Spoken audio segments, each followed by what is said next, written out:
we are moving on to our next topic, which is now design. You've learned how to analyse. You've learned how to calculate member forces in trusses. So you know about loading. You know how to calculate loading. You know how to calculate reactions. Tick, tick. And you know how to calculate forces in trusses. Once again, you will have a lot of practice doing that in your class this week. So that will confirm how to do that for you. So we're moving on to design. Before we do that, just as a review of last week, so once again, just looking at equilibrium and free body diagrams, which is what people seem to have problems with. I have a question here, which is to calculate the force in member AC. So there are various ways one would calculate that force.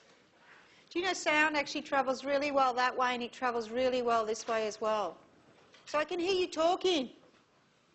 Please talk in 55 minutes. So before we do, I want to first run through and check whether these structures are stable and determinate. Oh, this structure is stable and indeterminate. And determinate, sorry. So looking at this structure now, I'm talking about using the formula m plus r less than greater than equal to 2j.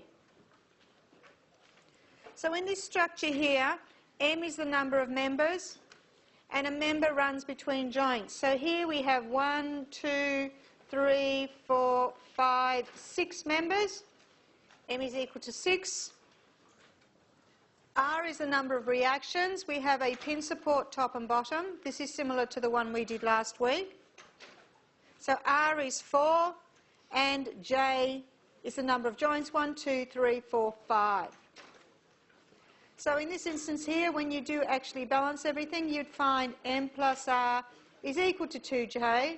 So that makes our structure here stable and determinate. So now we can go on and try and come up with the member force in AC. So we could, as we did last week, do a section cut, cutting through there, and actually calculate AC. But let's make our life, sorry, let me just go back to black. Let's actually calculate our reactions and then work out from there. What I want to do is I want to calculate our reactions, and then doing a method of joints around joint A, we can calculate what the member force AC is. So I have already drawn our 3 reaction forces on there, so we have a free body diagram now, and that system is in equilibrium. So if I want to calculate AX, where would I take moments? Where would be a good place to take moments? At B. So let's take moments at B, and taking moments down at the bottom support B. If we look at our 10 kilonewton loads in turn, our first 10 kilonewton is 1 metre away, and that's causing clockwise rotation, so that would be negative. Our second 10 kilonewton load is 2 metres away from B, and that's also causing clockwise rotation, so it would be negative. Now, does AY cause a moment about B? No, because AY passes through B, so it causes no moment. So now we have the AX force to consider. Now, information on here, I've written over this 1 metre here, but this is a 45-degree angle in here, and it is 2 metres up between A and B. So it would be AX times what distance? Because Excellent. AX is a horizontal force. The perpendicular distance we are talking about is the 2 metre distance. As drawn, that's also clockwise, so negative. So that equals 0. And from that, we get AX is equal to minus 15 kilonewtons. So what does that minus mean? Well, it means the force is going in the opposite direction from which it's drawn. And if you think about that, if you put that loading on the system and you take support A away, which direction would you expect it to rotate? It would fall down. So that AX force is pulling back. So it's 15 kilonewtons to the left. Now, when we say all the forces in the x direction equal 0, well, we can very quickly, by looking at our two forces, conclude that AX is equal to plus 15.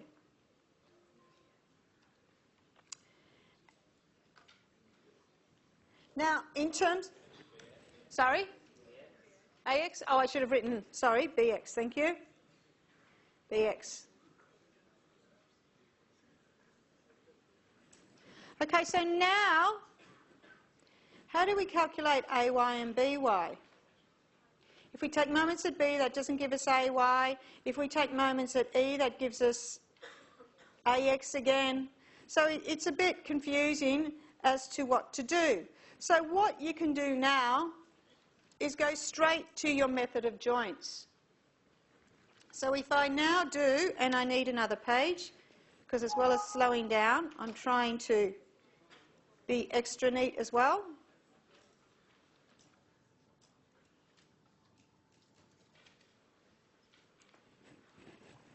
So what I'll do here is I'll just, it won't let me erase it. Sorry.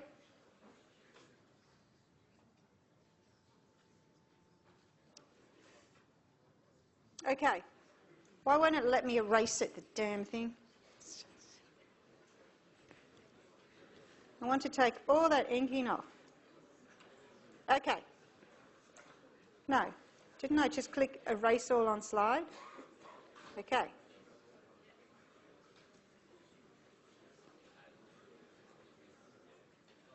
Sorry about that. Eraser.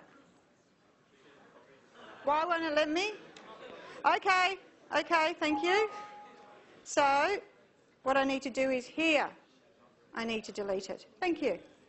Okay. So, we now know this force. It's not easy, you know. This force here is 15, and this force to the right is 15. So now I'm going to look at my joint here. I know that force is 15, I have an AY force, and I have a force AC. So you can see here, I have a joint with two unknowns. So now by doing my method of joints, that will tell me what the force AC is, which is actually what I'm after. So I don't even need to work out what AY is. So if I now consider joint A, I've drawn my free body diagram, I've drawn my closed loop boundary around the joint and redrawn everything in my circle. So now I can just say, well, all the forces in the x direction equal 0. Because all free body diagrams in stable structures are in equilibrium. So all the forces equal 0. So this was 45, it is at 45 degrees. So I can simply say now FAC times cos 45 minus 15 equals 0.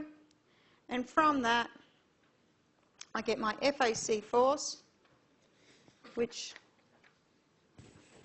I don't actually have a value for. Why don't I have a value for it? Well, you know what it is. I'll just write it as 15 divided by cos 45. Okay? Now this problem here, if I compare it to last week's problem, is very similar. Apart from in last week we had a roller at A, and now we've taken out member AB And by taking out member AB, we have to put a pin in. So if I now do M plus R, work out what M plus R is equal to 2J this time. Up here, M was 6, M is 7 here. R up here is 4. This time, last week, it was 3.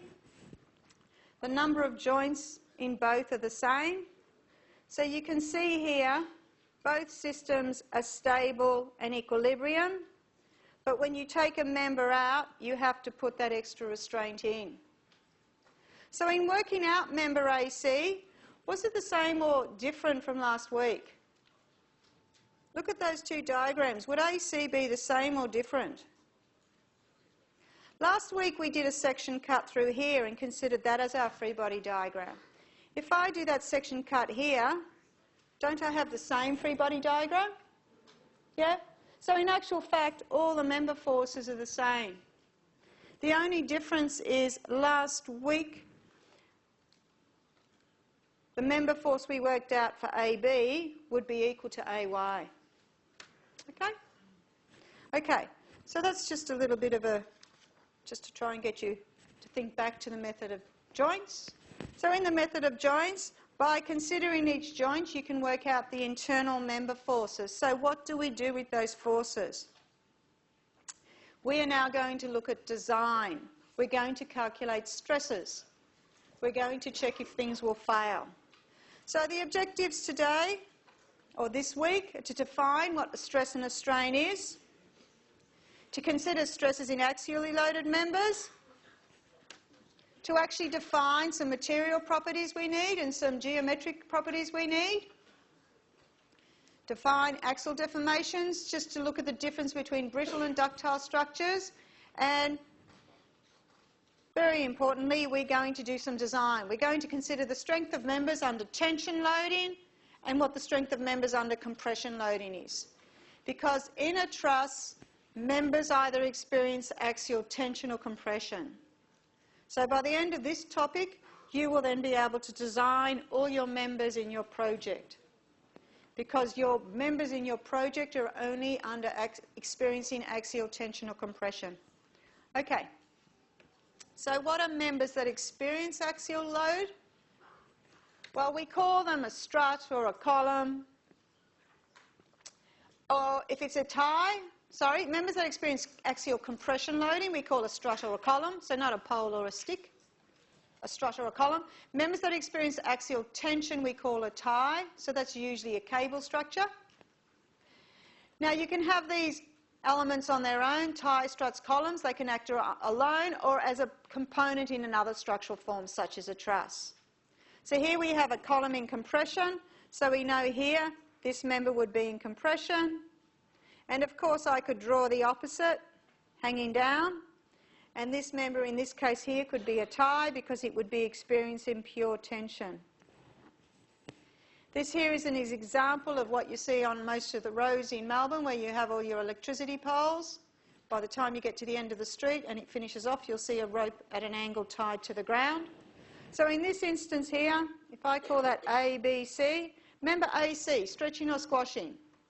Stretching. So this member will be in tension. Member AB, stretching or squashing? It'll be in compression.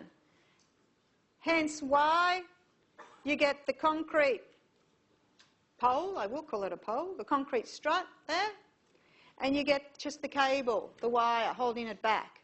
And that's because of the actions acting in them. Okay, and then we have our trusses there. So, now you can't read that. Whatever the situation, we need to know how strong the member is.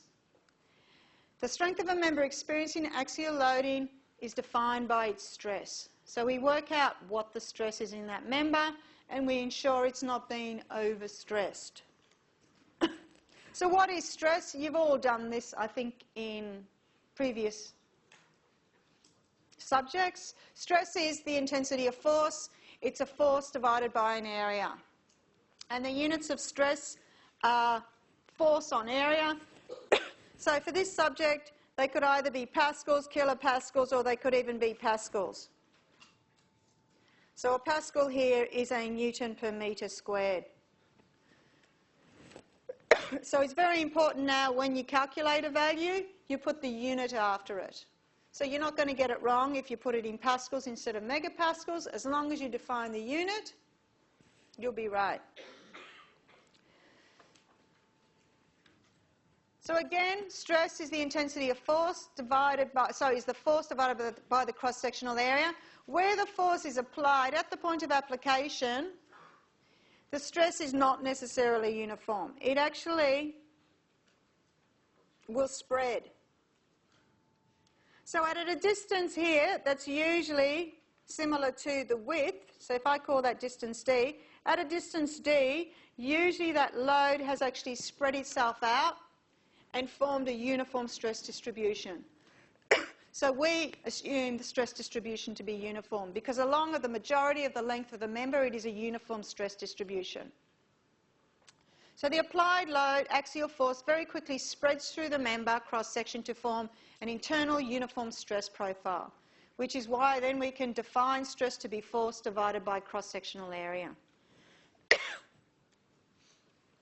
So there are two types of stress. What I have just spoken about is what we call direct or normal stress, where you have a force acting on a perpendicular area. And we define this stress generally as sigma. So when you see a sigma, we're talking about a normal stress. And with that type of loading on, you get either shortening or lengthening. The other type of stress, which we look in more detail at in second year, is what we call shear stress. Shear stress is when you have two forces and they are offset from each other. So shear stresses we define by the symbol torr, and shear stress causes a distortion. So just to differentiate between the two is very important. So normal stress works on perpendicular area and causes a change in our volume. Shear stress works on parallel area. So if you were working out the shear stress here, you would use this as your area, not that. And it changes, and it causes a change in shape, which again, when you get to second and third year, you need to know more about. So just to confirm you've got all of that, if we have this connection here, this could be a fabric or something on here, piece of fabric connected in here. With the loading as applied here, P, could you tell me at section A, is section A experiencing a normal or a shear stress? Normal? Okay. B, now at section B we're talking about the nut and bolt, so the bolt itself. So at section B, is the bolt in shear, experiencing shear or normal stress? Shear, good, okay. And C, again it's the pin, so it's shear again, but we call this double shear. Because if you look at your pin here, you have a load one way and it's being resisted on two areas. Okay, let's move on. So how do we calculate stress? Very easily. Force on area. In this case here, our load is 1,000 newtons. Our area, we're told, is a 50 by 50 square bar. So we get our force, we divide it by our area. And we get 0.4 Newton per millimetre squared, or 0.4 megapascal. I'm just going to come back. I just want to check what my next overhead is. Okay. Now, what, generally speaking, some of you, trying to be kind here, are a bit rusty at, are your units. So please be clear what units you are working in. So stress, you all know, is in Pascal. Okay, but looking at the units I've used here, a Newton per millimetre squared is a megapascal. And normally when we look at allowable stresses, yield stresses, they are of the order for steel of 200 to 800 megapascal. So megapascal is actually a good stress unit to work in. So a megapascal is, of course, 10 to the 6 pascals. But I just want to make you, I want to just point out you need to be aware of what units you're working in. So a member here will experience either tensile or compressive stresses, and again, it's a function of whether it's being stretched or squashed. Now, if a member is experiencing compression forces, and I didn't bring my ruler with me, if I have a long member, I'll bring it on Wednesday, and I squash it, what's going to happen? It'll bow out. So it has another failure load. But a member in tension, okay, it doesn't bow, it fails by being overstressed. So I have three members here. Which member is under the highest normal stress? You can guess, but you can calculate it. But just by looking at the forces and areas, you can't work this out unless you can work out numbers in your head. So you would need to do the calculation. So for our top member, stress, our force is 210 Newton over our area. It's a circular hollow section. For those that have forgotten, the cross-sectional area is pi r squared. So we work out the stress of the top member, the second and the third, and you'll see here the section that is the most highly stressed is the middle section. It has the smallest force on it, but because the area is small, it's the highest stress. So the only way to work these things out is to actually stick some numbers in. Okay, so that's what stress is. Now we need to look at effectively the corresponding deformation or the corresponding movement, and we refer to that as strain. So what is strain? Strain, I'm very strained, I'm very stressed. No, strain is a change in length over the original length. So in this diagram here we have a member, it's stretching. I'll call it delta L at both ends. So the strain is the change in length, delta L over the original length. So what are the units of strain? Dimensionless. We define stress, tension to be positive, and we define strain, lengthening to be positive. Nothing complicated there. So just be aware, stresses and strains are concepts invented by engineers to help in mathematical modelling of structural behaviour. You can't measure stress. You have to measure force, you have to divide by area. You can't measure strain, you can only measure length and change in length. Okay? So these are just concepts we invented to help us with our calculations. You also can't see stress, you can only see deformation. So seeing, that's why I'm always asking you, is it stretching or squashing? If it's stretching, it's a positive strain, it's a positive stress. So you can't see stress, you can only see deformation. So that's our stress and strain done, introduction done. Now we're going to move on and look at two very important material properties we need, and they are material strength and stiffness. So, these stresses and strains actually help us derive our material properties, and they do so by use of a tensile test. Some of you did a unit in physics, I think, where you would have covered this, and some of you may have been doing materials engineering currently, and maybe you've covered this, but for those that haven't, I need to run through it. So, material strength so stresses and strain are used to measure our material strength and stiffness, and they're based on carrying out a tensile test. And that is where from your section, a steel beam, you cut out what we call a dog bone specimen or a specimen here, and you basically put it in your rig and you pull it apart. And as you pull it apart, you measure your load here, and as it's being pulled apart, you measure the change in length. So from your load, you divide by area, and from your change in length, you divide by original length, and then you have values of stress and strain. And what we do with them is we plot our stress versus strain curve. And here is the standard book stress-strain diagram you get for mild or low carbon steel. So what are we looking at in this diagram? We see first a linear elastic region.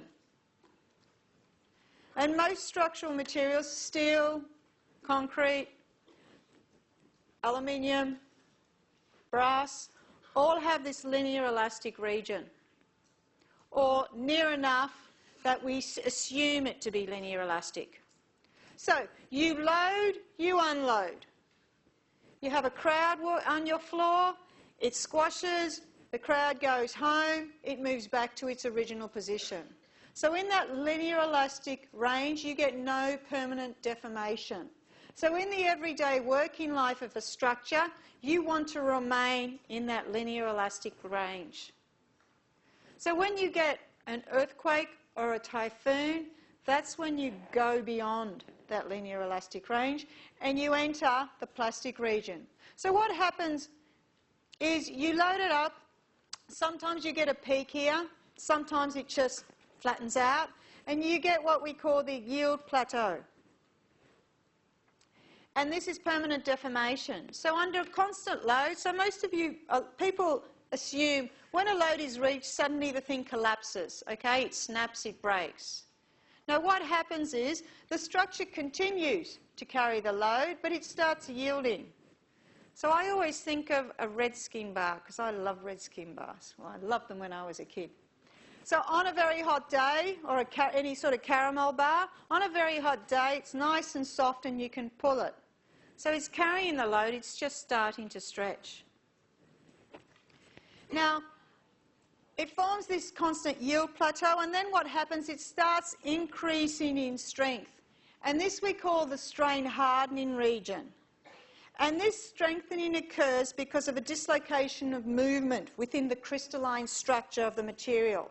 So at a molecular level, atomic level, the atoms, the molecules are aligning, and there's a slight increase in the strength. Our final region is called our necking region. And necking is when, and I've got a slide over it following, when our section which used to be uniform in width, think of that red skin bar, when you pull it apart, what happens is it starts, the cross-sectional area starts thinning out, so it starts necking. So it appears here our section is reducing in its stress. However, that is because when we divide our force times our area, we're actually dividing it by our original area. So if we actually divided by our actual area, this would continue to get stronger, okay? But when we do our stress-strain curve, we always use our original area. So the green, purple and blue regions are the plastic deformation, plastic behaviour. In the day-to-day life of a structure, we don't enter that range because you don't want to put a crowd on a building and have the building sag permanently. And from thereafter, your being has a permanent sag in it. 1, well, it's not attractive. 2, people think it's very unsafe. 3, things may have cracked. So we don't want to enter that plastic region at all. We stay in that little yellow region.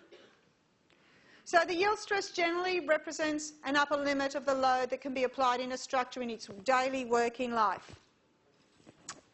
And as I said, most structural materials have this linear elastic region. So here you can see plots for reinforcing steel, which is usually stronger, mild steel in red, cast iron, which once a load is reached, it actually does snap, aluminium. So they all have this linear elastic region.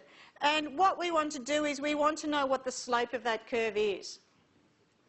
But now I have shown cast iron on there.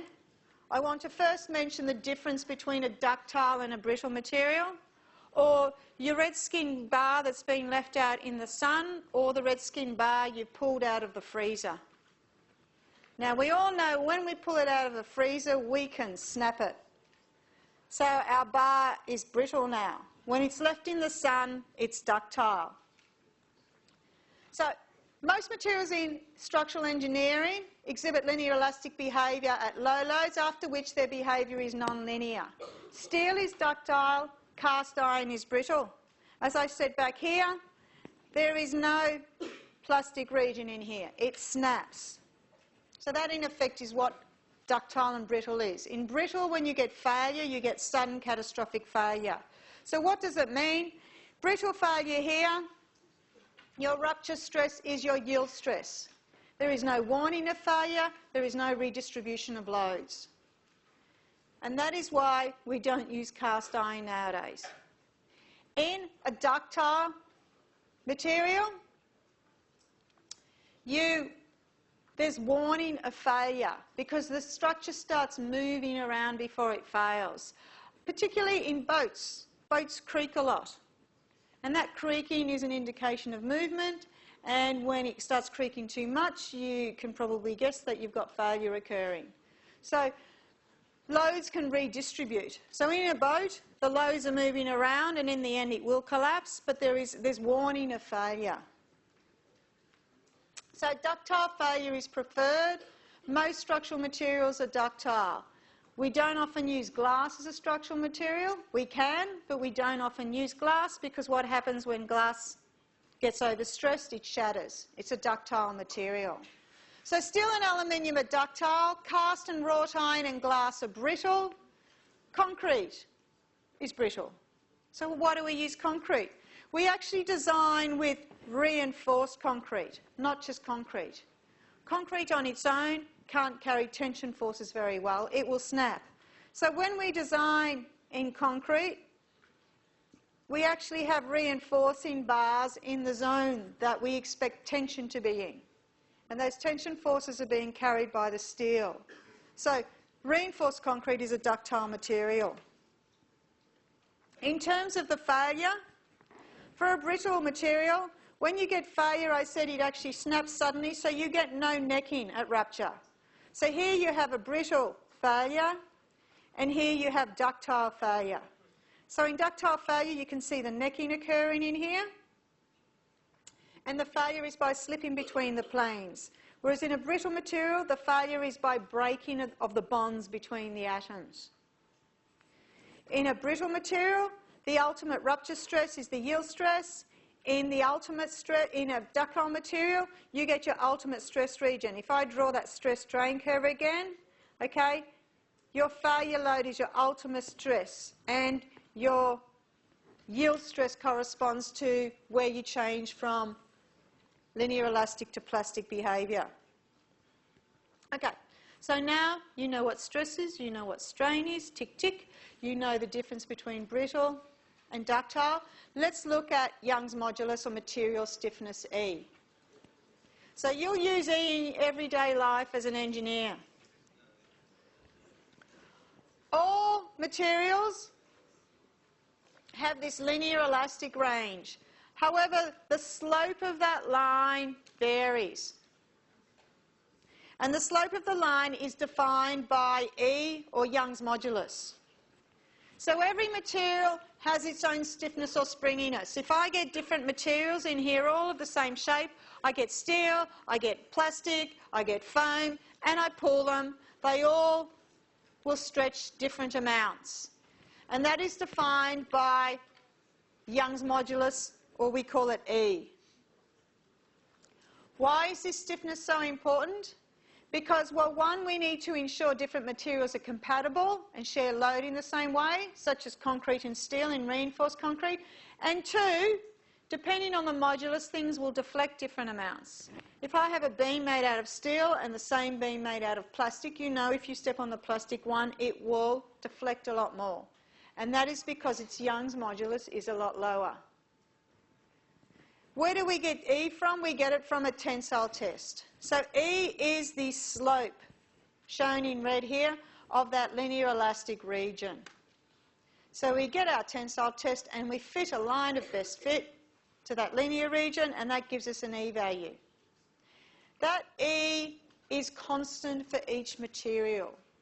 So you don't need to say, oh, I need to work E out for this. In your problem sets, E for steel, which is the one we deal with the most in this unit, is 200,000. Don't need to say, what do I take E to be? It's 200,000 megapascal. It has units of megapascal. It's stress over strain. Remember, strain is dimensionless. dimensionless. And stress, we know, has units of, well, I'll call it megapascal. So looking at these numbers here, you can see diamond is a very stiff element.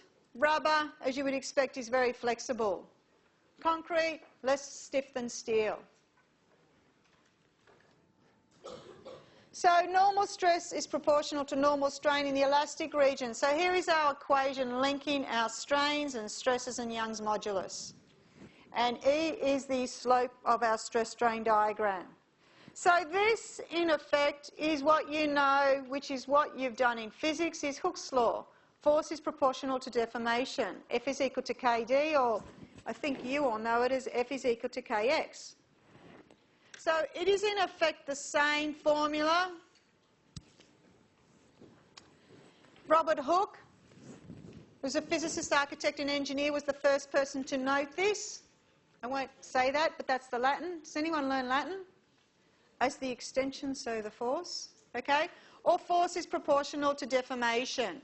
So Hooke came up with it in the 17th century.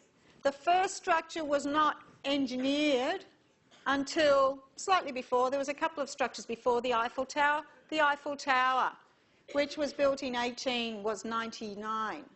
So it took that long for whatever he wrote in Latin to become common knowledge, to be understood by engineers in everyday life. So to design, you need to realise there is a relationship between force and movement, force and deformation, stress and strain.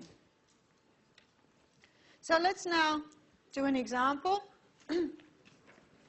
So we want to know what load is required to extend a 1,000 millimetre long rod with a diameter of 10 mil by 1 mil. This is steel. We know our Young's modulus is 200,000.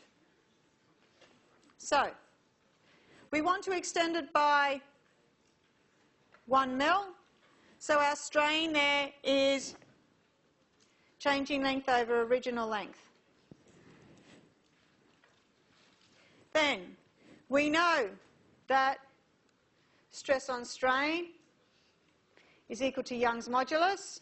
So here, rearranging the formula, knowing what the strain is in Young's modulus, we can actually work out a stress.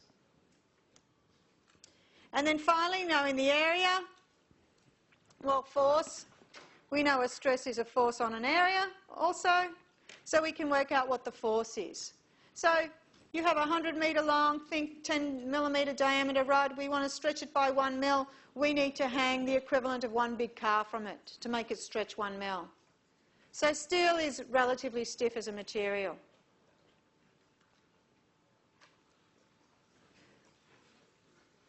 I might show you something more interesting for 5 minutes to get you all going again. There's something I was going to show at the end of last lecture on Wednesday. Let me just save my scribble.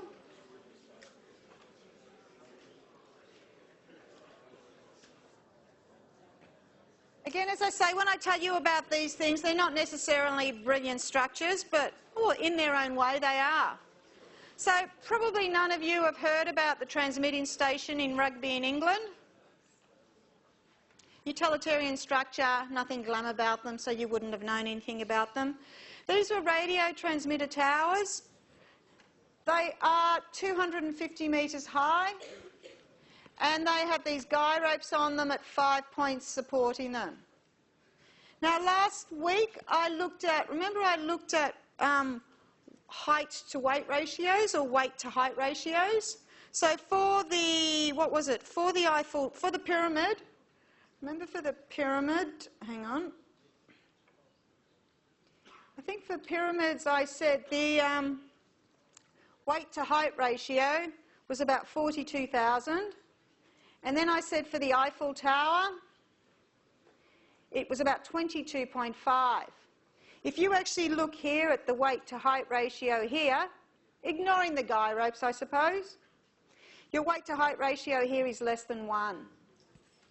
So these are very efficient structures. They are helped by the fact that they have these guy ropes supporting them.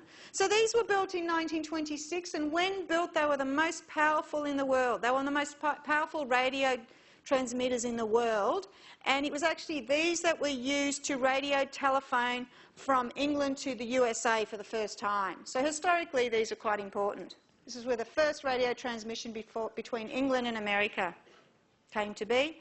There are 12 of these masts. They weigh 200 tonne each, so the equivalent of 200 cars. They're actually big enough, you can see it on the ground here. They're big enough, there was a lift inside them, and it could hoist up 3 men at the one time to do whatever maintenance they had to do on them. How would something like this be designed? What sort of loading would there be on them? Yes, you've got the self-weight, but the main loading criteria is wind load. So these things here were built to withstand a wind force here of 2.8 kPa, 2.8 kilonewtons per metre squared. But there's quite a small area because there's lots of gaps in there. The other load they had to withstand was a force at the top. And the force at the top, let me just look that up, of 150 kilonewtons. So that was the design criteria. That thing at the top had to be able to carry a force of 170 kilonewtons. Now, in doing it when it came to serviceability limit state, that thing at the top was allowed to sway several feet. Okay, so it was allowed to move. I suppose the limit on how much it would move would be what effect that movement would have on the radio transmission. Now, I'm showing you this not because it is such a very exciting structure, but I'm showing you this because I found some footage on how these were demolished. Because 6 of them were demolished, 8 of them were demolished in 2004. They didn't need them anymore. They're satellite dishes. So they decided they would demolish 8 of these. Now, these are sitting next to some motorways. So they didn't want to demolish them during the day, so they decided they'd demolish them at night so they wouldn't actually cause any accidents by people watching them be demolished. So how would you demolish something like this? You clear the space and you set up some detonation at the cables, yeah, the guy ropes. You basically blow them up and you let this thing collapse. So what happened was, so the demolition method, very simply, cut 1. So there were 3, I'm not sure how many ropes, 3 ropes on each cable. They thought, let's just cut 1 of those ropes and the other 2 cables would pull it over. So what they did was they used some demolition charge. They pre-weakened the guy rope a bit, so they weakened them slightly. It was at night time and they set the charge off, what they thought was the charge off, and nothing happened. So it turned out, between when they set it up during the day and that evening, some rabbits had come along in the field and nibbled through the wiring. So then they had to put it off for the next day. And I have not great quality, but I actually have footage of the demolition. So it's very quiet and it's not really that exciting, but hey, let's go into movie mode. Hang on. So room settings, movie mode. Oh, how good's this? Okay. It's very quiet. Can you hear it? It's not doing its job properly. There's not much being said. So the helicopter was checking no one was in their area, using infrared heating. Close the A5 now, so it's imminent. Here's the police helicopter doing a thermal scan to make sure nobody's in the area.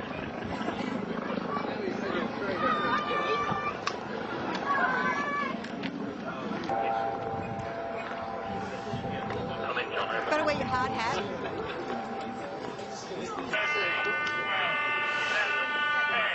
9, 8, 7, 6, 5, 4. Counting down 4 seconds. 1. Fire! No, you'll see it. There it goes. Moving up. There's the bang. So this is 250 metres high as our Rialto Tower. Look, there they go. And the third. And they're all Solid steel. together, and they're all falling. One is twisted and fallen, the other one's broken and fallen, and the third one is broken and fallen. That's 3 down in about 20 seconds. Okay. Oh. So if you want to, you could consider being a demolition engineer. But to be, and this is it, so you can see here, this is the structure on the ground. So you can see the foundation for this didn't have to be too deep because it was the guy ropes. It wasn't a fixed base here. So in terms of a free body diagram here, oops. No, we haven't finished. We're going to get another 5 minutes in. I've woken you up now. You'd say that was a pin base and you had pin ropes here holding it up. So without the guy ropes, that would have to have a fixed base on it. And then the foundations would have been huge. So to save those big foundations, we've got guy ropes. Okay, so let's go back, because if you want to become a demolition engineer, you need to know how to design members. So give me another 5 minutes now I've woken you up. And deflection. This is where we got to. Okay. So, how do we calculate our change in L? Well, we do so using all those formulas we've just learned. So we know, hang on. So here are the formulas we've just learned. We know stress is equal to force on area. We know strain is change in length over original length. And we know stress is strain times Young's modulus. So, sorry, this is where I come and write in. So if I write here, stress is force on area. No, I'm not going to start with that one.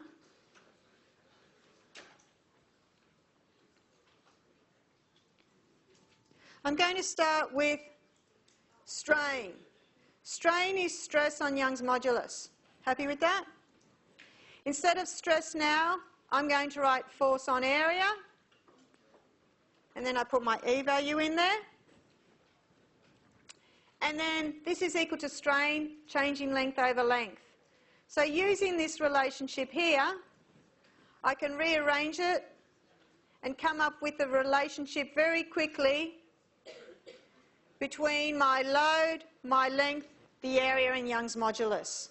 So here's a formula you need to become familiar with. The changing length of a member is, of course, directly proportional to the load in that member. How much something stretches is, of course, directly proportional to the original length of the member. How much something stretches is inversely proportional to the cross-sectional area. If it's bigger, it won't stretch as much compared to when it's smaller. So you get that inverse proportion. And then changing length is inversely proportional to Young's modulus. This formula, dead easy to use, but what you need to do is you need to be consistent with your units. So you can't use a kilonewton and a megapascal. Shh. You can't use metres and millimetres squared. So what I suggest you do, the units that are usually useful to work in, is to have your force in newtons, your length in millimetres, your cross-sectional area, it's normally in millimetres squared, and Young's modulus is usually given to you in megapascals. If you use all those units there, you'll get a changing length in millimetres. So you can check that units yourself, the consistency of your units there. So we have our force here in newtons, as I said, our length in millimetres, we divide by area and Young's modulus, and we end up just with millimetres. So this time round, now we want to calculate the change in length. We don't need to use those three formulas in turn. All we do is we plug into our formula here. We have a 20 millimetre bar, so it's diameter. So here I just work out the cross-sectional area, pi d squared on 4. And doing my changing length, my load here, I've converted to newtons. It has 10 kilonewtons, which is 10,000 newtons. My length is 2 metres, 2,000 millimetres. I divide by area E and I get a changing length of 0.3. Okay, we'll stop there and I'll see you all on Wednesday.